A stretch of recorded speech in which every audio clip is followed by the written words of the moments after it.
السلام علیکم ناظرین، جماعت اسلامی یوسی پنڈ سلطانی کے زیر اہتمام استقبال رمضان کے حوالے سے ایک تقریب کا اہتمام کیا گیا ہے، جس میں خصوصی خطاب حافظ تنویر احمد صاحب نائب امیر جماعت اسلامی شمالی پنجاب کا تھا۔ اس کے علاوہ تقریب میں محمد سعید صاحب امیر جماعت اسلامی یوسی پنڈ سلطانی، شفیق الرحمان صدر الخدمت فاؤنڈیشن یوسی پنڈ سلطانی، ناصر اقبال خان نائب امیر جماعت اسلامی ضلع اٹک، محترم محمد عارف صاحب اور جملہ ارکان و کارکنان جماعت اسلامی یوسی پنڈ سلطانی نے خصوصی شرکت کی ہے۔ وائس آف جندال نے اس حوالے سے ایک رپورٹ تیار کی ہے جو کہ میں آپ کو دکھاتا ہوں۔ جا زندگی مدینے سے جھونکے ہوا کے لا،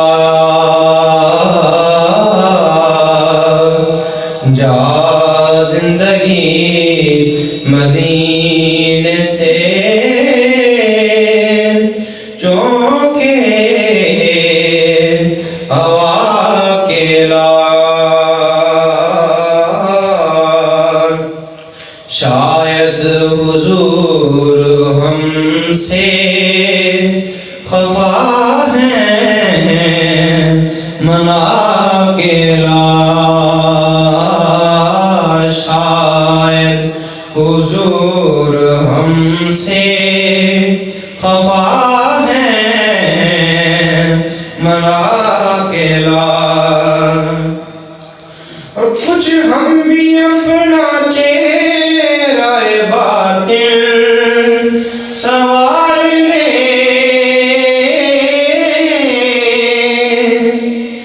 کچھ ہم بھی اپنا چہرہ باطن سوار لیں، بوبکر سے کچھ آئینے عشق و وفا کے لا، بوبکر سے کچھ آئینے عشق و وفا کے لا، اور دنیا بہت ہی تنگ مسلمان پہ ہو گئی، دنیا بہت ہی تنگ مسلمان پہ ہو گئی، فاروق کے زمان کے نقشے اٹھا کے لا، فاروق کے زمان کے نقشے اٹھا کے لا، محروم کر دیا ہمیں جن سے نگاہ نے، محروم کر دیا ہمیں جن سے نگاہ نے، عثمان سے وہ زاویے شرم و حیا کے لا، عثمان سے وہ زاویے شرم و حیا کے لا، اور مغرب میں مارا مارا نہ پھر ہے گدائے، مغرب میں مارا مارا نہ پھر ہے گدائے، دروازہ علی سے یہ خیرات جا کے لا، دروازہ علی سے یہ خیرات جا کے لا، جا زندگی مدینے سے چونکے ہوا کے لایا، شاید حضور ہم سے خفا ہیں، منا کے لایا۔ کرنا ہے تو اللہ کہتا ہے وہ عمل کر رماح ہے، وہ راک کی مانند ہے، اللہ اس کو اڑا دے گا۔ طرز عمل کو تبدیل کرنا، اپنے مزاج کو اللہ اور اس کے رسول صلی اللہ علیہ وسلم کے مزاج کے ساتھ جوڑ دینا، اسی کا نام دین اسلام ہے۔ اور رب چاہتا ہے کہ یہی دین ہم اختیار کر لیں۔ ان آیت کا ترجمہ میں رکھتا ہوں، مختصری بات ہے۔ دیکھیں صحابہ اکرام رضوان اللہ علیہ مجمعین، ان سے زیادہ عظیم گروہ اس دھرتی پر نہ آیا ہے اور نہ آئے گا، وہ سارے عظیم ہیں۔ یہ جو ہم ان کے اندر لکیریں کھینچتے رہتے ہیں نا، یہ ہماری علم کی کوتاہی ہے، وہ سارے عظیم ہیں۔ کیوں؟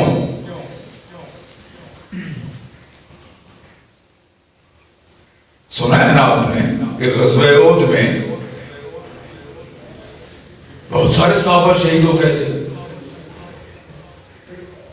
اور جب اہل ایمان ان صحابہ کی میتوں کو اکٹھا کر رہے تھے تو ایک صحابی کی میت اٹھائی اور سیدھے نبی علیہ السلام کے پاس لے آئے کہ یا رسول اللہ، ان کی تو زلفوں سے پانی کے قطرے گر رہے ہیں۔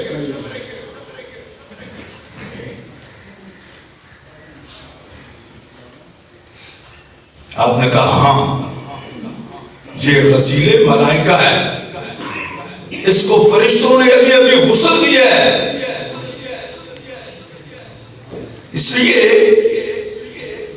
کہ یہ رات کو اس کی کل تو اس کی شادی ہوئی تھی، اور یہ صبح جب میری آواز پکار اللہ کے رسول علیہ السلام کی سنائی دی کہ لوگوں اللہ کے دین کے غلبے کے لیے، اللہ کے دین کے دشمنوں کے لیے اپنے آپ کو پیش کر دو، تو اس نے ایک لمحہ انتظار نہیں کیا، غسل کر سکتا تھا، لیکن غسل میں اس نے کہا کہ دیر نہ ہو جائے، نبی علیہ السلام کا حکم ہے نا، تو اس میں تو ہر چیز کو مؤخر کرنا پڑے گا۔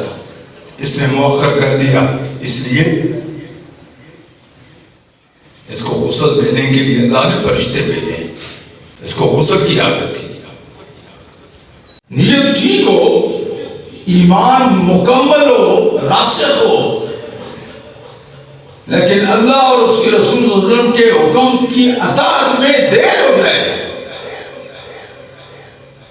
یا اسلامی اجتماعیت کے ذمہ دار کے حکم کی اطاعت میں دیر ہو جائے، اطیعوا اللہ و اطیعوا الرسول واولی الامر منکم، اللہ کی اطاعت کرو، اللہ کے رسول صلی اللہ علیہ وسلم کی اطاعت کرو، اور ان لوگوں کی اطاعت کرو جو اللہ کے احکامات کے مطابق تمہیں حکم دیتے ہیں۔ اس میں اگر دیر ہو جائے، پر وقت نہ ہو، نیت ٹھیک بھی ہو، لیکن وقتی طور پر کسی اور مصروفیت کو اہم سمجھا جائے۔ غزوہ تبوک میں وہ 3 مخلص صحابہ نے یہی کیا تھا نا، سوچ تو ٹھیک تھی نا، آپ نے پکارا تبوک کے لیے روانہ ہونا ہے، انہوں نے کہا ہمارے پاس سواری ہے، یہ ضروری کام ہے، یہ کر لیں اور پھر ہم سواری تیز ہے، ہم مل جائیں گے نا، بڑا لمبا سفر ہے، یہ تو پیدل جا رہے ہیں، ہم نکل جائیں گے۔ اور کام کو اہمیت دی، رسول صلی اللہ علیہ وسلم کی پکار پر۔ انتہائی مخلص تھے، بدری صحابہ تھے، جن کے بارے میں اللہ نے کہا ان کے اگلے پچھلے گناہ معاف کر دیے گئے، لیکن سزا کے طور پر اللہ کے رسول اہل ایمان کے بائیکاٹ کا سامنا کرنا پڑا۔ اور مصروفیات تمہارے لیے اہم تھی، فصل پکی ہوئی تھی، اسے سنبھالنا تمہارے لیے اہم تھا، اور میرے رسول کی پکار کو تم نے اولویت نہیں دی، پہلی پرائرٹی نہیں دی، پہلی ترجیح نہیں دی۔ دیکھیں ہم بکھر رہے ہیں نا، امت مسلمہ پوری دنیا کے اندر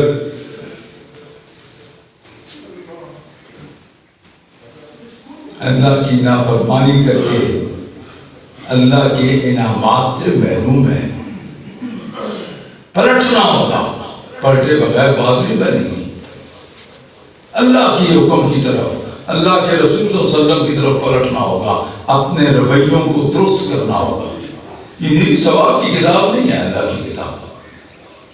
کبھی کبھی ثواب چاہیے ہو نا تو ہم اس کا ختم کرا دیں، اس کے لیے نیا گھر تعمیر کیا ہے تو اس کی تلاوت کا اہتمام کر کے دعا کرا لیں، برکت کر لیں، برکتیں بھی ملیں گی، سارا کچھ ملے گا، لیکن اللہ کی کتاب اس کی نہیں آئی ہے۔ قل، اے نبی علیہ الصلوۃ والسلام، ان سے کہہ دیجئے، لمن الارض ومن فیہا، انسان ذرا سوچ کے بتانا کہ زمین اور زمین کے اندر جو کچھ ہے کس کا ہے؟ یہ جو کچھ ہے زمین میں، اس میں میں اور آپ بھی شامل ہے نا۔ لمن کس کا ہے، کون ہے مالک؟ فی الارض ومن فیہا، اس زمین کا اور جو کچھ زمین کے اندر اس نے رکھ چھوڑا ہے، اس کا مالک کون ہے؟ آپ جب یہ سوال کریں گے تو یہ انسان کیا جواب دیں گے؟ ان کو تم تعلمون، اگر تمہیں علم ہے تو اس کا جواب دو، نہیں ہے تو خاموش ہو جاؤ، علم تھا۔ تو انسان کیا جواب دیں گے؟ سیقولون للہ، فوری جواب دیں گے کہ نہیں، یہ سب کچھ کا تو مالک اللہ ہے، یہ اللہ کا ہے سب کچھ۔ اس میں مسلمان بھی اور کافر بھی یہی جواب دیں گے، مالک اللہ ہے، اللہ کے علاوہ تو کوئی مالک نہیں ہے۔ انسان کو بھوک لگی ہوتی ہے، وہ کھاتا نہیں ہے، اپنے آپ کو کنٹرول کرنا، اپنے نفس کو قابو میں رکھنا،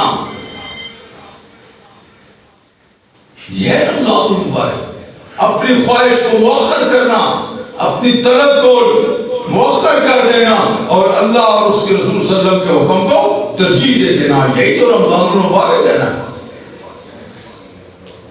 اس لیے تو اس کا اجر بہت زیادہ ہے کہ انسان کو پتہ ہی نہیں چلتا کہ غسل کرنے کے لیے گیا ہے نا، ممکن ہے حلق کو بھی اندر سے بھی ٹھنڈا کر لے، لوگوں کو تو نہیں پتہ چلے گا نا، لیکن رب تو جانتا ہے۔ ایک پانی کا قطرہ بھی حلق سے نیچے نہیں اتارتا، حلق سوکھا ہوا ہے، نیچے نہیں اتارتا، جان بوجھ کر، انجانے میں کچھ ہو جائے۔ تو نبی علیہ الصلوۃ والسلام نے کہا کتنا خوبصورت دین ہے، وَلَا يُجِيرُ عَلَيْهِ، اور کوئی اس کے علاوہ ہستی ایسی نہیں ہے جو اس سے بنا دے سکے، وہ گرفت کرنا چاہے۔ السلام علیکم ورحمۃ اللہ وبرکاتہ۔ الحمدللہ رب العالمین، الصلاۃ والسلام علی اشرف الانبیاء والمرسلین، اما بعد، اعوذ باللہ من الشیطان الرجیم، بسم اللہ الرحمن الرحیم۔ شہر رمضان الذی انزل فیہ القرآن ہدی للناس وبینات من الہدی والفرقان، صدق اللہ مولانا العظیم۔ نہایت ہی قابل احترام جناب ناصر اقبال خان صاحب، محترم شفیق بھائی، سعید بھائی، میرے سامنے تشریف فرما میرے محترم بزرگوں، نوجوان دوستوں، میرے بھائیوں اور عزت مآب خواتین اسلام، آج کی خوبصورت تقریب استقبال رمضان کے حوالے سے منعقد ہے، اور ہم سب جانتے ہیں کہ تھوڑے ہی دنوں کے بعد انشاءاللہ وہ نیکیوں کا موسم بہار ہم پہ سایہ فگن ہونے کو ہے، جس کے بارے میں حضور صلی اللہ علیہ وسلم نے متعدد اپنی احادیث کے اندر اس کے فضائل کو بھی بیان کیا اور اس کی اہمیت کو بھی اجاگر کیا۔ میرے بھائیوں اور دوستوں، ہم استقبال رمضان کیوں کرتے ہیں، یا استقبال رمضان کیا ہے؟ اور استقبال جس کو آپ انگلش میں ویلکم کہتے ہیں، عربی میں ہم اہلاً و سہلاً مرحبا کہتے ہیں، اردو میں خوش آمدید کہتے ہیں، اپنے گلے لگاتے ہیں کسی مہمان کو، اسی کو استقبال کہا جاتا ہے۔ حضور صلی اللہ علیہ وسلم کو یہ مہینہ اتنا پیارا تھا، اتنا مبارک تھا کہ آپ 2 مہینے پہلے جب رجب کا چاند طلوع ہوتا تو آپ کی بے چینی، آپ کی دلچسپی، آپ کا اضطراب دیکھنے والا ہوتا۔ رجب کے چاند کے طلوع ہوتے ہی آپ ایک دعا فرماتے، اللہم بارک لنا فی رجب و شعبان و بلغنا رمضان۔ اے اللہ، یہ 2 مہینے ہیں، اس مبارک مہینے سے پہلے رجب اور شعبان، اس کی ہم تجھ سے بھیک مانگتے ہیں اپنی عمر میں برکت کی۔ اگر تو نے رجب تک ہمیں زندہ رکھا ہے، تقدیر کا تو کوئی پتہ نہیں، لیکن یا اللہ اتنی ہم اپنی عمر کے برکت کی تجھ سے دعا کرتے ہیں کہ ہم رمضان تک پہنچ جائیں، یہ محرومی ہمیں عطا نہ کرنا، یہ دعا مانگتے تھے۔ اور پھر کمر کس لیتے تھے، اپنے صحابہ کو بھی یہ فرماتے کہ لوگوں، ایک شہر عظیم اور شہر مبارک کہا، عظمت والا مہینہ، برکتوں والا مہینہ تم پہ سایہ فگن ہو رہا ہے۔ یہ وہ مہینہ ہے، حضرت سلمان فارسی رضی اللہ تعالیٰ عنہ کی بہت مشہور حدیث ہے کہ جس میں آپ نے فرمایا یہ وہ مہینہ ہے کہ جس میں نوافل فرائض کے برابر کر دیے جاتے ہیں، فرائض کا ثواب بڑھا دیا جاتا ہے، 1 گنا بڑھا دیا جاتا ہے، اور جنت کے دروازے کھول دیے جاتے ہیں، نیکیاں آسان کر دی جاتی ہیں، جہنم کے دروازے بند کر دیے جاتے ہیں اور برائی کو مشکل کر دیا جاتا ہے۔ اور یہ وہ مہینہ ہے جس میں 1 رات 1000 مہینوں کے برابر ہے، اور جس کا پہلا عشرہ رحمت کا عشرہ، پھر مغفرت کا عشرہ، پھر جہنم سے چھٹکارے، ایک ایک لمحہ اس کا قیمتی ہے۔ اس لیے لوگوں اس کا استقبال کرو، اس کا انتظار کرو۔ اور ایک حدیث میں آتا ہے کہ آپ نے ایک مرتبہ فرمایا، ماذا یستقبلکم وتستقبلون، تمہیں کچھ معلوم بھی ہے کس کے انتظار میں بیٹھے ہو، کس کو ویلکم کر رہے ہو، کون آ رہا ہے؟ ایک حدیث میں آیا، آپ نے اشارہ کر کے ایسے اونچے ہو کے، وہ آ رہا ہے۔ صحابہ حیران ہو گئے۔ حضرت عمر بن خطاب رضی اللہ تعالیٰ عنہ نے پوچھا، یا رسول اللہ، کوئی وحی تو نہیں نازل ہو گئی؟ فرمایا نہیں۔ پھر عرض کیا، کوئی جنگ کا خطرہ تو نہیں ہے؟ آپ کیوں اتنے بے چین ہیں؟ اور کس کا انتظار اور کس کے استقبال کی بات کر رہے ہیں؟ پھر حضور صلی اللہ علیہ وسلم نے فرمایا کہ تم پہ وہ مہینہ سایہ فگن ہو رہا ہے، وہ ماہ مبارک آ رہا ہے جس کی آگے سارے فضائل بیان کیے، میں اس کے استقبال کی بات کر رہا ہوں۔ اور میرے بھائیوں اور دوستوں اور میری ماں بہنوں بیٹیوں، یہ استقبال دراصل پھر حضور کا طریقہ کیا تھا اور آپ اپنے آپ کو رمضان کے لیے کیسے تیار کرتے؟ حضرت اسامہ بن زید رضی اللہ تعالیٰ عنہ فرماتے ہیں، میں نے کبھی حضور کو مسلسل 2 مہینے روزے رکھتے ہوئے نہیں دیکھا سوائے شعبان اور رمضان کے۔ شعبان کا پورا مہینہ روزے رکھتے، حالانکہ ایک اور حدیث میں آپ نے اپنی امت کو ایسا کرنے سے منع فرمایا، فرمایا کہ نصف شعبان کے بعد روزے نہ رکھو، اپنے جسم کو توانائی دو، رمضان کے لیے تیار ہو جاؤ، لیکن شعبان میں روزے رکھنا، شعبان کے مہینے میں زیادہ سے زیادہ تلاوت کرنا، ذکر اذکار کرنا، استغفار کرنا، دراصل دل کی کھیتی کو تیار کرنا ہے اس برسات کے لیے جو برسنے والی ہے۔ دیکھیں نا، کتنا ہی اچھا بیج لے آئیں، اچھی کمپنی کا، بہت ہی اچھی کمپنی کی کھاد لے آئیں، بہت ہی پانی کا انتظام بھی کر لیں، لیکن زمین بنجر ہے، اس کو نہ اس نے ہل چلایا، نہ جڑی بوٹیاں نکالی، نہ اس کو تیار کیا، تو ڈال دیں نا، بیج بھی ڈال دیں، کھاد بھی ڈال دیں، پانی کے بھی اوپر سے برساتیں کر دیں، تو فصل اگے گی؟ نہیں اگے گی، جب تک زمین کی تیاری کے وہ سارے مراحل آپ سب جانتے ہیں پورے نہ کیے جائیں۔ تو میرے دوستو، یہ استقبال رمضان دراصل دل کی زمین کو تیار کرنے کا مرحلہ ہے۔ ابھی سے دل کو اور دل کی زمین کو اتنا گداز کر لیا جائے، اتنا زرخیز کر لیا جائے کہ رمضان کی جو بارش برسنے والی ہے وہ کہیں ضائع نہ ہو جائے، اس سے فصل لہلہا اٹھے، دل کی فصل لہلہا اٹھے۔ رمضان کے کئی مفاہیم لوگوں نے لکھے ہیں، کسی نے اس کو تپش کہا ہے۔ رمضان کا مطلب وہ تپش، وہ حرارت، وہ گرمی جس سے اللہ تعالیٰ سارے گناہوں کو جلا ڈالتے ہیں انسان کے۔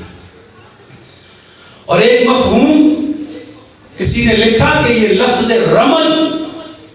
رمضان کا جو مصدر ہے، رمض کا مطلب وہ بارش ہے جو خزاں کے بعد برستی ہے، جو موسم خزاں کی ساری آلودگیوں کو دھو ڈالتی ہے اور ایک صاف شفاف موسم بہار کی صورت میں آپ کو دے جاتی ہے۔ رمضان سال میں وہ بارش ہے جو رب العالمین اپنے بندوں پہ برساتے ہیں تاکہ سال بھر کے ان کے گناہ، ان کی کوتاہیاں، ان کے جرائم، ان کے تمام قسم کے، ان سے ان کو پاک کر دیا جائے اور ان کے دل کو پھر سے صاف کر دیا جائے۔ لیکن یہاں پر میں پھر وہی بات کروں گا کہ رمضان المبارک کی بارش تو برسے گی اور یکساں برسے گی، مشرق سے لے کر مغرب تک، شمال سے لے کر جنوب تک، ہر انسان پہ برسے گی۔ لیکن میرے دوستو، جیسے بارش جب برستی ہے نا، تو آپ نے کبھی غور کیا ہوگا کہ جو زمین زرخیز ہوتی ہے وہ بارش کے پانی کو جذب کر لیتی ہے اور پھر وہاں سے فصلیں اگتی ہیں، پھول کھلتے ہیں اور لہلہا اٹھتے ہیں۔ لیکن وہی بارش کسی پتھریلی زمین کے اوپر جب برستی ہے تو پتھر کے اوپر سارا دن اور ساری رات بارش برستی رہے نا، پھر کیا ہوتا ہے؟ لمحوں کے اندر وہ پانی ضائع ہو جاتا ہے اور پتھر ویسے کا ویسا خشک رہ جاتا ہے۔ اس لیے ہمیں ابھی سے یہ تیار کرنا ہے کہ کیا میرے دل کی زمین اتنی پتھریلی تو نہیں، خدا نہ خواستہ، کہ یہ 30 دن جو مسلسل اللہ کی رحمت کی بارش برسے گی، کیا میں اس کے لیے تیار ہوں؟ اس کو جذب کرنے کے لیے اپنے اندر اور تقویٰ کی، پاکیزگی کی اس فصل کو میں اگا پاؤں گا، اپنے دل کی دنیا کو آباد کر لوں گا؟ یا کہیں ایسا تو نہیں ہے کہ یہ بارش بھی آئے گی اور ہمیشہ کی طرح، پہلے رمضانوں کی طرح برستی چلی جائے گی اور میرے اندر جھوٹ، غیبت، بہتان، دھوکہ، لڑائی جھگڑا، چغل خوری، یہ ساری کی ساری جڑی بوٹیاں میرے دل کی زمین پر پہلے بھی آباد تھیں، رمضان کے بعد بھی آباد ہیں، تو پھر سوچنے کا مقام ہے۔ اس لیے یہ استقبال رمضان کا پروگرام رکھا جاتا ہے کہ ہم پہلے سے اپنے آپ کو تیار۔ اب میں بالکل مختصار کے ساتھ چند باتیں جو ابھی دن رہتے ہیں رمضان کے، علم کرنے کی ہیں یا بالخصوص دوران رمضان جن کا بڑا دھیان رکھنے کی ضرورت ہے، میں آپ کے سامنے عرض کرتا ہوں۔ پہلی بات یہ ہے کہ روزے کی حفاظت بڑی ضروری ہے۔ روزہ تو رکھتے ہیں سارے لوگ، ہر مسلمان کی کوشش ہوتی ہے، لیکن روزہ محض بھوکا پیاسا رہنے کا نام ہے کہ بس روزہ رکھا ہوا ہے، سحری کو اٹھے تھے، اب افطاری پہ کھائیں پیئیں گے، بس اس کا نام ہے؟ نہیں میرے دوستو، محض بھوکا پیاسا رہنے کا نام نہیں، بلکہ نگاہ کا بھی روزہ ہے، زبان کا بھی روزہ ہے، دل کا بھی روزہ ہے۔ تنہائی کے اندر اللہ رب العالمین نے یہ کیوں فرمایا کہ روزہ میرے لیے ہے اور میں ہی اس کی جزا دوں؟ کیا نماز اللہ کے لیے نہیں؟ کیا زکوٰۃ اللہ کے لیے نہیں ہے؟ کیا حج اللہ کے لیے نہیں ہے؟ لیکن کسی کے بارے میں یہ نہیں فرمایا کہ نماز میرے لیے ہے اور میں ہی اس کی جزا دوں گا، نہیں۔ فرمایا الصوم لی وانا اجزی بہ، یہ روزہ میرے لیے ہے۔ کیوں؟ کہ نماز آپ پڑھ رہے ہیں، 50 بندے اور پڑھ رہے ہیں، حج آپ کر رہے ہیں، لاکھوں کے مجمع کے اندر کر رہے ہیں، زکوٰۃ دے رہے ہیں، سب کو پتا ہے کہ آپ نے دے دی ہے، زکوٰۃ دی ہے، لیکن جب آپ نے روزہ رکھا ہوا ہے، یہاں اس مسجد میں سپوز کہ 100 بندہ بیٹھا ہوا ہے، 200 بندہ بیٹھا ہوا ہے، روزے سے ہیں، دل کی دنیا کا کس کو پتا ہے کہ یہ کیا کر کے آیا؟ شدید گرمیوں کا موسم ہے اور آپ کھیت میں ہل چلا کے واپس آئے ہیں، حلق خشک ہو چکا ہے، آپ گھر میں داخل ہوتے ہیں اور گھر میں کوئی آدمی نہیں ہے، سیدھا کچن میں جاتے ہیں، فریج کا دروازہ کھولتے ہیں، اندر طرح طرح کے مشروبات پڑے ہیں اور ٹھنڈے مشروبات پڑے ہیں، پھل پڑے ہیں۔ وہ کون سی طاقت ہے کہ جو آپ کو ان مشروبات کی طرف دیکھنے سے بھی اس تنہائی کے اندر بھی روک رہی ہے؟ وہ کون سی طاقت ہے؟ وہ صرف اللہ کا ڈر ہے، وہ اللہ کا خوف ہے، ورنہ آپ وہاں سے پی لیں، مسجد میں آئے، نماز پڑھے، سب کہیں گے روزے دار ہے۔ صبح خود ہم نے دیکھا تھا، سحری پہ اٹھا تھا۔ اس لیے فرمایا کہ دل کی حالت کو تو صرف میں جانتا ہوں، میرا بندہ جب یہ روزہ رکھتا ہے تو یہ صرف میرے لیے رکھتا ہے، یہ کسی کو دکھانے کے لیے کر ہی نہیں سکتا، یہ ممکن ہی نہیں۔ تو اس لیے روزے کی حفاظت ان باتوں سے کہ کہیں جو اللہ کے نبی صلی اللہ علیہ وسلم نے فرمایا نا کہ بہت سارے روزہ دار ایسے ہوں گے، سارے فضائل بیان کرنے کے بعد، کہ جن کو سوائے دن کی بھوک اور راتوں کی شب بیداری اور رات جگہ کے علاوہ کچھ بھی نہیں ملے گا۔ صحابہ نے عرض کی، یا رسول اللہ یہ کون بد نصیب ہوں گے جو اتنے رحم و کرم والے موسم میں بھی جن کا دامن خالی کا خالی رہ جائے گا؟ آپ نے فرمایا یہ میرے امت کے وہ روزے دار ہوں گے جو روزہ بھی رکھیں گے جھوٹ بھی بولیں گے، روزہ بھی رکھیں گے گالی بھی دیں گے، روزہ بھی رکھیں گے دھوکہ بھی دیں گے، روزہ بھی رکھیں گے گالن گلوچ بھی کریں گے، لڑائی جھگڑا بھی کریں گے۔ تو اس لیے ان باتوں سے اپنے روزے کی حفاظت کرنی ہے۔ دوسری بات وہ ہے اللہ سے اپنے تعلق کو مضبوط کرنا، اپنے ایمان باللہ کو مضبوط کرنا، اور روزے کے دوران اس بات کا جائزہ لینا کہ میں اپنے اللہ کے کتنے قریب، میرا اللہ میرے کتنے قریب ہے۔ ویسے تو وہ شہرت سے بھی زیادہ قریب ہے، لیکن سوال یہ ہے کہ میری محبت میرے اللہ کے ساتھ کتنی ہے۔ اور یہ محبت اور ایمان کے اندر اضافہ پورے ان دنوں میں بھی اور رمضان کے مہینے میں بھی ذکر اذکار اور استغفار، مسلسل ذکر اذکار سے آپ کی زبان تر رہے، یہ اس بات کی نشانی ہوگی کہ آپ اللہ سے محبت کرتے ہیں۔ آپ چلتے پھرتے کھیت میں ہل چلا رہے ہیں، بازار سبزی لینے کے لیے جا رہے ہیں، آپ کی نگاہیں نیچی ہیں اور زبان پر اللہ اکبر سبحان اللہ و بحمدہ سبحان اللہ العظیم. خدا کی قسم یہ اس بات کی علامت ہے کہ آپ کا رب آپ سے بے حد محبت ہے. کوئی نہیں سن رہا, کوئی نہیں دیکھ رہا, پھر کیوں استغفر اللہ استغفر اللہ استغفر اللہ آپ کی زبان پہ جائے گسائے؟ اس بات کی علامت ہے کہ آپ کا رب آپ سے بے پناہ محبت کرتا. تو میرے بھائیوں, رمضان المبارک کتنا آپ پہ اثر انداز ہو رہا ہے اور آپ رمضان سے کتنے مستفید ہو رہے ہیں, ان باتوں کا جائزہ انہی علامات سے لینے کی ضرورت ہے. اس کے بعد قرآن عظیم الشان سے تعلق, میں نے جو آیت پڑھی ہے شہر رمضان الذی انزل فیہ القرآن, یہ رمضان قرآن کا مہینہ ہے. قرآن سے بڑھ کر بڑی نعمت اللہ کی کوئی آپ پر ہو ہی نہیں سکتی. یہ کائنات کی سب سے بڑی نعمت ہے جس سے آپ کے رب نے آپ کو نوازا ہے, اور اس نعمت کا شکرانہ ہے یہ رمضان المبارک کے روزے. اس مہینے میں آپ کو قرآن ملا, آپ روزے رکھ کے اللہ کا شکر ادا کرتے ہیں, یا اللہ تیرا شکر ہے تو نے یہ عظیم نعمت ہمیں عطا کی.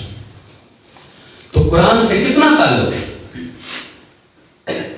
صرف تراویح میں سنا لینے اور سن لینے کی حد تک, صرف ایک دفعہ ختم کر لینے کی حد تک نہیں. قرآن اس سے کچھ اور آگے چاہتا ہے آپ سے. قرآن کو سمجھ کے پڑھیے میرے بھائیوں. بلا شبہ تلاوت کی بڑی برکت ہے, بڑے ثواب ہے, وہ بھی کرنا ہے, لیکن قرآن پاک کو ترجمے کے ساتھ, تشریح کے ساتھ اگر آپ نہیں پڑھیں گے تو کیا پتہ چلے گا.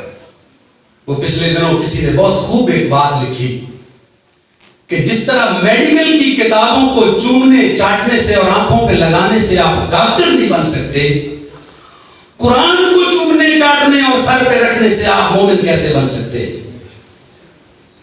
اس لیے قرآن کی مضامین کے اندر ڈوبنے کی ضرورت ہے, اترنے کی ضرورت ہے, اور قرآن کو ایسے ہی پڑھنے کی ضرورت ہے. اور اس کے لیے الحمدللہ آج کل ایک بہت اچھا ماحول یہ ہے کہ جگہ جگہ دورہ تفسیر القرآن ہو رہے ہیں. بہت سارے ہمارے بھائی بہنیں پڑھے لکھے نہیں ہیں تو وہ کہہ سکتے ہیں کہ ہم قرآن کا ترجمہ کیسے پڑھیں. تو ان کے لیے میں یہ عرض کروں گا کہ دورہ تفسیر القرآن آج کل جگہ جگہ ہوتے ہیں, یہاں بھی یقیناً ہو رہا ہوگا. محترم ناصر بھائی ہمیشہ اس خدمت میں لگے ہوئے ہوتے ہیں. آپ ان مجلسوں کے اندر شریک ہوں, اور اگر وہ بھی نہیں تو اپنے بیٹے یا بیٹی کو کہیے کہ مجھے آن لائن کوئی دورہ تفسیر القرآن لگا دو, وہ سن تو سکتے ہیں نا. اس مہینے میں کم از کم یہ وقت ضرور نکالیں, اور انفرادی طور پر جو لوگ پڑھ سکتے ہیں وہ قرآن کے ساتھ اپنے تعلق کو پڑھیں. پھر اگلی بات میں یہ کہوں گا کہ یہ مہینہ قیام اللیل کا مہینہ ہے. یہ ساری پلاننگ آپ نے کرنی ہے, یہ سارا منصوبہ بنانا ہے. اس مہینے کے اندر قیام اللیل, جسے آپ تراویح کی نماز کہتے ہیں, یا اس سے آگے بڑھ کر نماز تہجد, ایک مہینہ ہے نا, اس کے اندر تو تہجد کا تو ویسے ہی قرآن کے اندر بھی ذکر ہے. یہ وہ نفل نماز ہے جس کا قرآن نے تذکرہ کیا ہے. وَمِنَ اللَّيْلِ فَتَهَجَّدْ بِهِ نَافِلَةً لَكَ عَسَىٰ أَن يَبْعَثَكَ رَبُّكَ مَقَامًا مَحْمُودًا. لوگوں, تمہارے رب نے تمہارے لیے تہجد کی صورت میں ایک نماز رکھی ہے جو ہے نفل, فرض نہیں ہے, نفل ہے. لیکن یاد رکھو یہ وہ نماز ہے نفل کی جس کے ذریعے سے تمہارا رب تم سے باتیں کرتا ہے, تمہیں اپنے قریب لے آتا ہے. یہ وہ تہجد کی نماز ہے جس کے بارے میں شاعر مشرق نے بھی تذکرہ کیا ہے کہ عطار ہو, رومی ہو, رازی ہو, غزالی ہو, کچھ ہاتھ نہیں آتا بے آہ سحرگاہی. عطار, رومی, رازی, غزالی, بڑے بڑے جو نام ہیں اگر بنے ہیں تو یہ راتوں کو اٹھنے والے لوگ تھے, راتوں کو اٹھ کر گڑ گڑانے والے لوگ تھے. اور آپ کا سب سے بڑا دشمن ابلیس اور طاغوتی طاقتیں اگر آپ کے کسی عمل سے ڈرتی ہیں تو وہ یہی رات جگہ والا عمل ہے. راتوں کو اٹھ کر ابلیس کی مجلس شورا نظم ہے نا اقبال کی, اس میں وہ کہتا ہے اپنے چھوٹے شیطانوں سے کہ ان کے بڑے بڑے اجتماع مینار پاکستان پہ ہوں یا رائے گڑھ میں ہوں یا کہیں پر بھی ہوں, مجھے کوئی خطرہ نہیں ہے. 1 لاکھ 2 لاکھ 50 لاکھ, حج پہ یہ 60 لاکھ ہو جاتے ہیں, فکر ہی کوئی نہیں, کروڑ ہو جائیں, کوئی مسئلہ نہیں ہے. لیکن میں کن سے ڈرتا ہوں, مجھے کن لوگوں سے خوف ہے؟ خال خال آتے ہیں اب تک نظر اس قوم میں, کرتے ہیں اشک سحرگاہی سے جو ظالم وضو. چند لوگ ہیں پورے گاؤں میں, شاید 10 لوگ ہوں گے جو رات, آدھی رات یا اس سے کم زیادہ اٹھ کر مسجد کی طرف جا رہے ہوتے ہیں اور آ کے مصلے کے اوپر گڑ گڑاتے ہیں, اپنے اشکوں سے وضو کرتے ہیں. مجھے ان لوگوں سے خوف ہے, ان کا کوئی مقابلہ نہیں ہے میرے پاس. اس لیے رمضان کو نماز تہجد کے لیے پورا رمضان یہ عزم کر لیں کہ آپ نے پڑھنی ہے تہجد کی نماز اور قیام اللیل کے اندر قرآن. ہمارے ہاں ایک عجیب رواج بن گیا ہے اور ایک روایت بن گئی ہے کہ پہلے ہفتہ رمضان کا آتا ہے تو مسجدیں بھر جاتی ہیں, وہ تراویح کے اندر جگہ نہیں مل رہی ہوتی, وہ پیچھے تک صفیں بن گئی. پھر جیسے پہلا ہفتہ گزرا یا پہلا عشرہ گزرا, صفیں پھر سمیٹنا شروع ہو گئی, کرتے کرتے وہی پرانی ایک صف رہ گئی اور پھر ختم قرآن والے دن پھر رش بنتا ہے. یہ مذاق تو نہ کرے کم سے سال میں ایک موقع اللہ رب العالمین کس کے لیے کرتے ہیں؟ میرے بھائیوں کو, میرے اور آپ کے لیے یہ مواقع اللہ رب العالمین ہمیں دیتے ہیں. اور یہ وہ دن ہیں جس کے لیے میرے نبی نے, میں نے عرض کیا نا, 2 مہینے پہلے دعائیں کی تھیں, یا اللہ یہ ساتیں, یہ لمحات ان سے محروم نہ کرنا. اور ہمیں اللہ نے یہ دیا موقع اور پھر ہم اس کو ضائع کر دیں, اس سے بڑی بدقسمتی اور کیا ہو سکتی ہے. اور پھر اگلی بات میں کروں وہ ہے حصول تقوی. اصل مقصد رمضان المبارک, یا ایھا الذین آمنوا کتب علیکم الصیام کما کتب علی الذین من قبلکم لعلکم تتقون, تاکہ تم متقی بن جاؤ, تقوی والے بن جاؤ, پرہیزگار بن جاؤ, پاکیزہ ہو جاؤ. یہ اس بات کا جائزہ لینا, کیا میرا روزہ میرے اندر, میں نے کہا تھا تقوی کی فصل اگ رہی ہے میرے دل کے اندر. اور تقوی کیا ہے؟ تقوی کیا ہے؟ تقوی رک جانے کا نام ہے. پہلے آپ بات بات پر گالی دے دیتے تھے, اب آپ نے گالی دینا چاہی لیکن رک گئے. نہیں, میں تو رمضان روزے سے ہوں, یہ تو مجھے روزے نے منع کیا ہے. غیبت کرنے میں بڑا مزہ آتا ہے.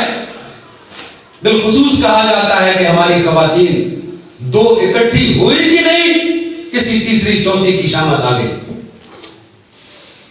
اور وقت گزرتا ہی نہیں ہے کسی کی برائی بیان کر.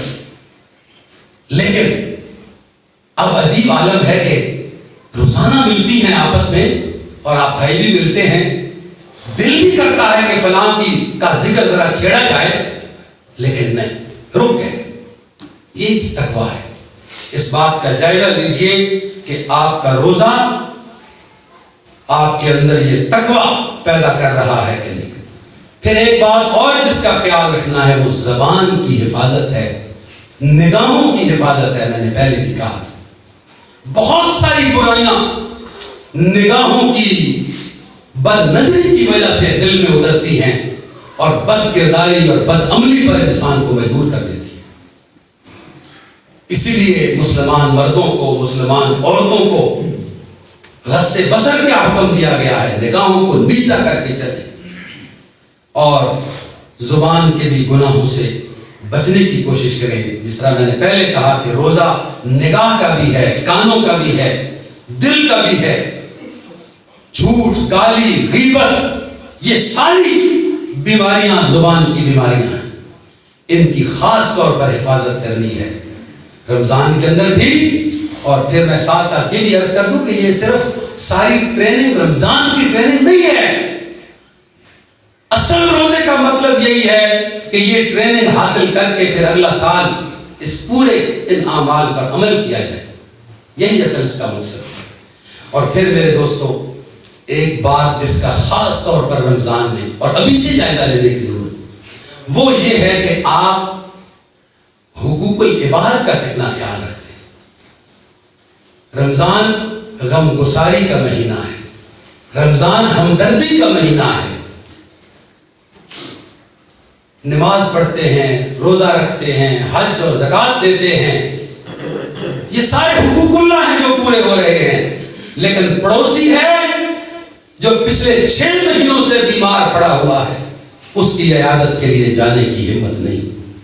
کوئی چھوٹی سی بات تھی جس پر اس سے دل خفا ہوا، اس کے بارے میں دل برا ہوا، اور اس بات نے اتنی زبردست کانٹ لگائی دل کے اوپر کہ اس سے پوچھنے تک کی توفیق نہیں نصیب۔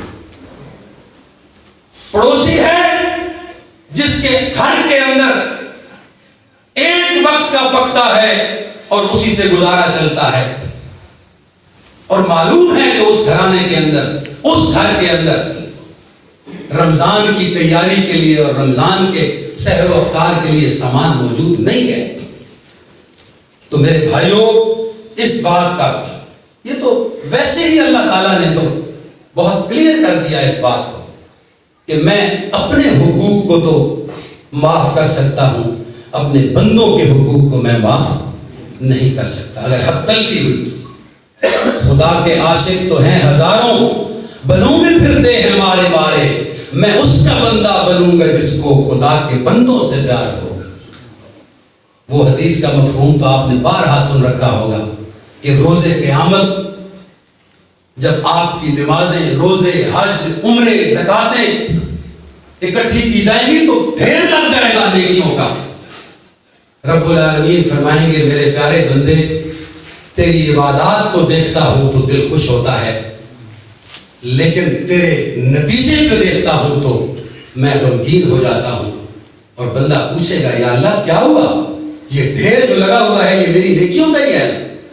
اللہ فرمائے گا ہاں تیری نیکیوں کا ہی ہے، لیکن فیصلہ تیری جہنم کا ہو چکا ہے۔ کیوں یا اللہ، کیا کیا ہے میں نے؟ میرے بندے، میں دنیا کے اندر تو نے میرا خیال نہیں رکھا، میں بھوکا تھا مجھے تو نے کھانا نہیں کھلایا، میں بیمار پڑا رہا کبھی میری بیمار پرسی نہیں کی، میرے پاس کوئی ساز و سامان نہیں تھا دنیا کا، کبھی تو نے پوچھنے کی تکلیف نہیں کی۔ بندہ حیران ہو کے پوچھے گا یا اللہ تیرا خیال ہی تو کیا ہے کہ یہ نیکیوں کا ڈھیر لگا ہوا ہے، اور آپ کو بھوک کیسے لگ سکتی ہے یا اللہ؟ آپ کیسے بیمار پڑ سکتے ہیں یا اللہ؟ اللہ فرمائے گا جس محلے میں تو رہتا تھا نا، اس کی فلاں گلی کے اندر میرا ایک بندہ بیمار پڑا ہوا ہے، تو نے کبھی اس کی بیمار پرسی نہیں کی، وہاں جاتا تو مجھے پا لیتا۔ فلاں محلے میں تیرے گلی کے اندر ایک گھر تھا جس کے اندر کبھی 3 دن بعد چولہا جلتا تھا اور کچھ پکتا تھا، کیا کسی دن وہاں کھانا لے کے گیا تھا ان کے، یا ان کو کوئی سامان پہنچایا تھا؟ وہاں جاتا تو مجھے پا لیتا۔ اس لیے میرے دوستوں اور میرے بھائیوں، حقوق العباد بالخصوص رمضان کا، ابھی سے زکوٰۃ کا یہ مہینہ ہے، اپنی زکوٰۃ نکالیے، اپنے عزیز و اقربا پہ نگاہ دوڑائیے، اپنے دائیں بائیں محرومین اور غربا اور فقراء کے اندر اپنی زکوٰۃ بھی بانٹیے، اور ویسے بھی ان کی مدد کیجیے تاکہ ان کا رمضان بھی اچھا گزر جائے۔ اور میرے دوستوں اور ساتھیوں اور میری ماؤں اور بہنوں، بیٹیوں، اگلی بات جو میں آپ سے کہنا چاہتا ہوں، رمضان میں جس بات کا خیال رکھنا ہے وہ یہ کہ کم کھانا ہے اور کم سونا ہے۔ یہ 2 باتیں باندھ لیں اپنے پلے۔ ہم کیا کرتے ہیں؟ خوب ٹکا کے کھانا کھاتے ہیں سحری میں، دن کو 11 بجے تک آنکھیں نہیں کھلتی، اور دل چاہے تو فجر بھی قضا ہو جاتی، اتنا کھاتے ہیں خواری چڑھتی ہے آپ کو۔ روزہ رکھا ہوا ہے جی، بڑی مشکل سے گھر والوں نے ظہر کے لیے اٹھایا، اوپر نیچے ہوئے پھر سو گئے۔ کچھ لوگ تو افطاری تک سوئے رہتے ہیں، روزے سے ہیں جی، کیا کریں؟ تو کم کھائیں۔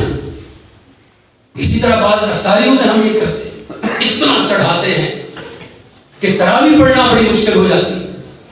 تو مہربانی کریں، یہ کھانے ادھر ہی ہے، نیند بھی ادھر ہی ہے، کہیں نہیں جائے گی. اس مہینے میں کم از کم اپنے اوپر ایک پابندی لگائیں، کھانا بھی کم کریں تاکہ آپ عبادت کر سکیں زیادہ سے زیادہ، اللہ کے حضور زیادہ سے زیادہ آپ حاضر ہو سکیں اور اپنی حاضری کو لگوا سکیں. یہ دیکھیں نا، رمضان تو قرآن کی سالگرہ کا مہینہ ہے نا، برتھ ڈے ہے قرآن کی، تو اس کے اندر تو آپ کا زیادہ سے زیادہ وقت قرآن کے ساتھ گزرنا چاہیے.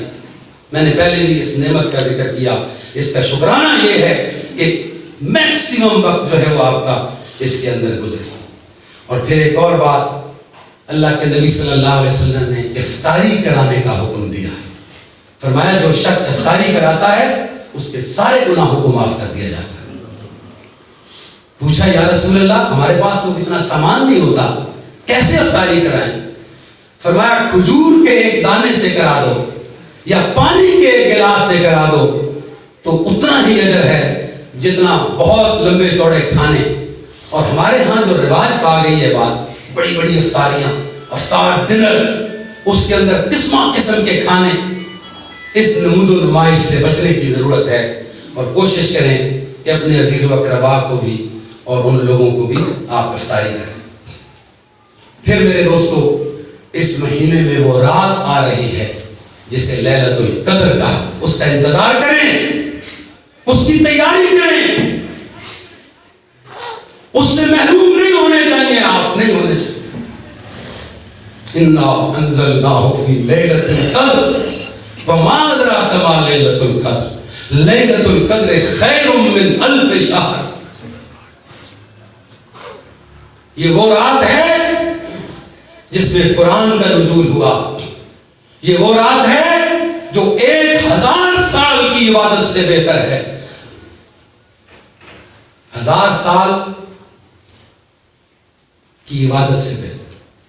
اور میرے دوستو، اس رات کے اندر تقدیر کے فیصلے ہوتے. صبح ہوتا تو یہ رات کیسے ملے گی؟ اس کا تو اللہ نے بتایا ہی نہیں ہے کہ یہ کون سی رات ہے. اللہ کے نبی صلی اللہ علیہ وسلم نے اتنا اشارہ کر دیا ہے کہ آخری عشرہ ہے، اس کی طاق راتوں میں سے ایک رات ہے. تو کیسے پتا چلے گا؟ اس کے لیے کوشش کریں کہ آخری عشرہ اعتکاف بیٹھ جائیں تاکہ وہ ساری راتیں آپ کی اللہ کی عبادت میں گزریں. انشاءاللہ وہ رات بھی آپ کو میسر ہو جائے گی.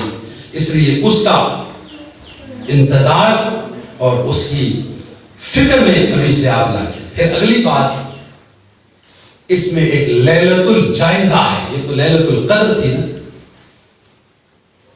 اور ایک ہے لیلۃ الجائزہ، جائزے والی رات. یہ کون سی رات ہے؟ جسے آپ چاند رات کہتے ہیں. یہ میرے بالخصوص نوجوان بچے اور بچیاں ضرور اس بات کو سنیں کہ چاند رات کے نام پر ہم اپنے پورے مہینے کی کمائی کو ضائع کر دیتے.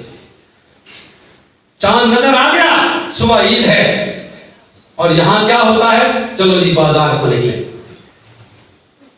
اور بازاروں میں جو گند بچا ہوا ہوتا ہے وہ آپ کے سامنے. یہ لیلۃ الجائزہ ہے. اس رات کو اللہ اپنے بندوں کے گناہوں کی بخشش کرتے ہیں. اس رات کو مزدور کو مزدوری دی جاتی ہے، اور مزدور پھر رہا ہو بازاروں میں، مخلوط محفلوں میں، اور پٹاخے چلا رہا ہو چاند رات کے نام پر، تو اس کو کیا ملے گا؟ محروم ہو گیا. اس لیے اس رات کا بھی آپ نے خیال بھی رکھنا ہے اور اس رات کو بھی عبادت کرنی ہے اللہ تعالیٰ نے. پھر میں اپنی ماؤں بہنوں بیٹیوں کے لیے ایک بات کر کے اپنی بات کو ختم کروں گا کہ عید کی خریداری ابھی سے کر لیجیے. بالعموم کیا ہوتا ہے؟ آخری عشرے میں عید کی خریداری کی جاتی ہے، اور اس کے لیے آپ کا جو وقت، قیمتی وقت ہے آخری عشرے کا، طاق راتیں ضائع ہو جاتی ہیں بازاروں میں. اللہ کے نبی نے جو سب سے بری جگہ جس کو قرار دیا وہ بازار ہے، اور اللہ کی نگاہ میں سب سے اچھی جگہ مسجد ہے. اور ہماری طاق راتیں بازاروں میں گزر جائیں ضائع ہو جائیں، ایسا مت کیجیے. ابھی اگر نہیں کی ان دنوں میں کریں، اور خدا نہ خواستہ کوئی مجبوری ہو تو پہلے عشرے کے اندر میں بہت زیادہ ہوا تو دوسرے عشرے تک اس کو مکمل کر لیں، اور باقی وقت رمضان کے ساتھ گزاریں. اور آخری بات میرے دوستوں اور بھائیوں، میں یہ بات کر کے اپنی بات کو ختم کرتا ہوں، وہ یہ ہے کہ اس مہینے میں کم از کم ایک بات اور کریں اور اس کی ٹریننگ کریں کہ ٹیلی ویژن کو کم وقت دیں، انٹرنیٹ کو، موبائل کو سوائے انتہائی ضرورت کے ترک کر پھینک دے. خدا کی قسم آج کے دور میں میرے وقت کا سب سے بڑا قاتل یہ موبائل ہے اور یہ ٹیلی ویژن ہے. خدا کے لیے رات کا خبر نامہ بھی نہ سنو. کوئی قیامت نہیں آ رہی اس ملک میں کہ آپ اس کے لیے آپ کی تراویح چھوٹ جائے، آپ کی عبادت میں خلل آ جائے. خدا کے لیے اس ایک مہینے موبائل سے دور ہو جائیں، دور ہو جائیں. بالخصوص اپنے نوجوان بچوں اور بچیوں سے کہوں گا، خدا کی قسم یہ زہر قاتل ہے آپ کے لیے اور آپ کے وقت کے لیے، اور آپ سے آپ کا قیمتی وقت چھین لے گا، آپ کو اپنے رب سے دور کر دے گا. اس لیے اس کا پلان بنائیں، اس کا منصوبہ کریں، عمل کریں. میری اللہ رب العزت سے دعا ہے کہ اللہ تعالیٰ یہ جو دن باقی ہیں ہمیں رمضان کا انتظار کرنے اور رمضان تک پہنچنے کی توفیق عطا فرمائے، اور پھر جب رمضان کا مہینہ سایہ فگن ہو جائے تو کمر کس کے اللہ کو راضی کرنے، اللہ کی جنتوں کی طلب اپنے دل میں پیدا کرنے اور اللہ کی جہنم سے بچنے کی فکر ہمیں کرنے کی توفیق عطا فرمائے. اللہ ہم سب سے راضی ہو جائے. وآخر دعوانا الحمدللہ رب العالمین.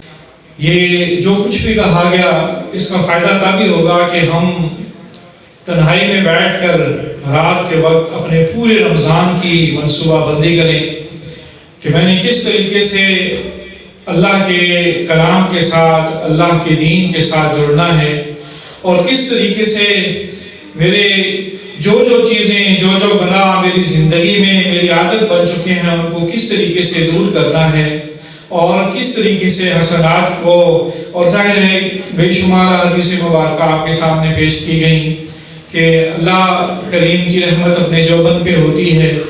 تو اللہ کریم سے جب ہم اس کی رحمت کے واسطے سے دعا کریں گے تو انشاءاللہ ہمارے سارے گناہ بھی معاف ہو جائیں گے اور آئندہ آنے والی زندگی کی اصلاح بھی ہو جائے گی. اے اللہ تعالیٰ ہمیں ایسی زندگی عطا فرما اور ایسی ایمان اور احتساب کے ساتھ رمضان المبارک کے روزے رکھنے کی توفیق عطا فرما جو ہمارے سابقہ سارے گناہوں کی معافی کا سبب بن سکیں. اور اے میرے رب ہمیں اس معاشرے کے اندر، اس سوسائٹی کے اندر جس میں ہم زندگی گزار رہے ہیں، وہ اپنا مبارک دین بھی نصیب فرما اور وہ اپنا مبارک نظام بھی نصیب فرما کہ جو اللہ تعالیٰ نے اپنے کلام کے اندر، جیسے محترم ناصر صاحب ارشاد فرما رہے تھے کہ یہ صرف پڑھنے کی اور ثواب حاصل کرنے والی کتاب نہیں ہے، بلکہ یہ ایک قانون ہے، ایک ضابطہ ہے، ایک پورا آئین ہے کہ جو اللہ کریم نے ہمارے اوپر اتارا ہے. اور نبی کریم صلی اللہ علیہ وسلم نے اپنی زندگی، اپنی اجتماعی زندگی کے اندر اس کو نافذ کیا اور اس کی ساری برکات نبی کریم صلی اللہ علیہ وسلم کی زندگی کے جو ہم پڑھتے ہیں تو ہمارے سامنے آ جاتی ہیں. ہم نے اس مہینے کے اندر اس حوالے سے بھی دعا کرنی ہے. محمد وعلی آلہ واصحابہ وعلی بیتہ اجمعین. ربنا آتنا فی الدنیا حسنہ وفی الآخرۃ حسنہ وقنا عذاب النار. ربنا آتنا فی الدنیا حسنہ وفی الآخرۃ حسنہ وقنا عذاب النار. ربنا آتنا فی الدنیا حسنہ وفی الآخرۃ حسنہ وقنا عذاب النار. اللہ رب العزت اپنے دین کی سمجھ عطا فرما. اے اللہ قرآن عظیم الشان کے حقوق ادا کرنے کی توفیق عطا فرما. اے اللہ قرآن کو اپنے قد پر، اپنے گھروں پر، اپنے معاشرے پر نافذ کرنے کی توفیق عطا فرما۔ اے اللہ قرآن کے نظام کو اس وطن عزیز کا نظام بنا دے۔ اے اللہ اپنے دین کو غلبہ عطا فرما۔ اے اللہ ہمیں اس غلبہ دین کی تحریک کا سپاہی بننے کی توفیق عطا فرما۔ اے اللہ اپنے حصے کا کام کرنے کی توفیق عطا فرما۔ اے اللہ تو ہمارا حامی و ناصر ہو جا۔ اے اللہ ہم کمزور ہیں، تو ہمیں قوی کر دے۔ اے اللہ ہماری صلاحیت نہیں ہے، تو ہمیں صلاحیتیں عطا فرما۔ اے اللہ ہمارے دست و بازو نہیں ہیں، تو ہمارا پشتیبان بن جا۔ اے اللہ تو ہم پر رحم کر۔ اے اللہ ہماری خطاؤں سے درگزر فرما۔ اے اللہ تو ہم پر کرم فرما۔ اے اللہ جو احباب اس دنیا سے رخصت ہو گئے ہیں، جو ہمارے عزیز و اقارب اس دنیا سے رخصت ہو گئے ہیں، ہم میں سے جس کے جو والدین اے اللہ تیرے پاس پہنچ گئے ہیں، اے اللہ تو ان کی لفظوں سے درگزر فرما۔ اے اللہ ان کی حسنات کو قبول فرما۔ اے اللہ تو ان سے راضی ہو جا، ان کی مغفرت فرما۔ اے اللہ محمد خان بھائی، ریاض بھائی، دیگر احباب جو ابھی ماضی قریب کے اندر تیرے پاس پہنچے ہیں، اے اللہ ان کے ساتھ آسانی والا معاملہ فرما۔ اے اللہ ان کے ساتھ آسانی والا معاملہ فرما۔ اے اللہ ان کی کوتاہیوں سے درگزر فرما۔ اے اللہ ان کی نیکیوں کو قبول فرما۔ اے اللہ انہیں نبی علیہ السلام کی شفاعت کا حقدار بنا۔ اے اللہ تو کرم کر دے۔ اے اللہ جو بیمار ہیں ان کو شفائے کاملہ عاجلہ عطا فرما۔ اے اللہ ہم خطا کار ہیں، ہماری خطا صحراؤں کی مانند ہے اے اللہ، لیکن تیری عطا، اے اللہ تیری رحمت، اے اللہ تیرا کرم بھی تو دریاؤں کی مانند ہے۔ اے اللہ ہماری خطاؤں کے صحرا کو سیراب کر دے۔ اے اللہ ہم پر کرم فرما دے۔ اے اللہ ہم پر رحم فرما۔ اے اللہ رمضان المبارک کی تیاری کی توفیق عطا فرما۔ اے اللہ رمضان کے اندر مومن کے اوپر جو تیرا حق واجب ہے اسے ادا کرنے کی توفیق عطا فرما۔ اے اللہ کرم کر دے۔ اے اللہ وطن عزیز پر رحم فرما۔ وطن عزیز کو آزمائش کے دور سے نکال، اس کو ایسی قیادتیں عطا فرما کہ جو تیرے دین کی سپاہی بنیں، تیرے دین کو اس دھرتی پر غالب کریں، اور وہ نظام لائیں کہ جس کے نتیجے میں ہر چھوٹا بڑا، ہر امیر غریب تیرا فرما بردار بن جائے۔ اے اللہ تو ہم سے راضی ہو جا۔ صلی اللہ تعالی علی خیر خلقی محمد و علی آلہ و اصحابہ و اہل بیتہ اجمعین برحمتہ۔